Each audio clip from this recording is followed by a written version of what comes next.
வாழ்க்கையில் இந்த 8 இடங்களில் நீங்கள் எப்போதும் அமைதியாக இருக்க வேண்டும். 8ஐயும் ஒரே நேரத்தில் நினைவில் வைத்துக் கொள்ள முடியாவிட்டால் இந்த வீடியோவை சேமித்து பின்னர் பாருங்கள். 1. நீங்கள் கோபத்தில் இருக்கும்போது அமைதியாக இருங்கள். ஏனென்றால் அப்போது மனதை விட நாக்கில் வரும் சொற்கள் வேகமாக செயல்படும். 2. உங்களுக்கு முழு கதையும் தெரியாவிட்டால் அமைதியாக இருங்கள். முடிவுகளை எடுக்க முன்னதாக கருத்துக்கள் தெரிவிப்பது தவறு. அது தவறான புரிதல்கள் மற்றும் தேவையற்ற குழப்பங்களை உருவாக்கலாம். 3. உங்கள் அமைதியால் நண்பர்களையும் உறவுகளையும் காப்பாற்ற முடியும் என்று நீங்கள் உணர்ந்தால் அமைதியாக இருங்கள். ஒவ்வொரு எண்ணமும் குரல் கொடுக்க வேண்டிய அவசியமில்லை. 4. உங்களால் கத்தாமல் பேச முடியாவிட்டால் அமைதியாக இருங்கள்.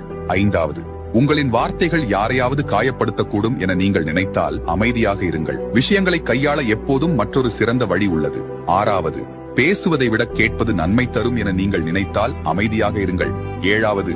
உங்கள் சொந்த உணர்வுகள் அல்லது நோக்கங்களை குறித்து உங்களுக்கு தெரியாத போது அமைதியாக இருங்கள். சில நேரங்களில் சுய பரிசோதனைக்கு அமைதி தேவை. 8. சூழல் பதட்டமாக இருக்கும்போது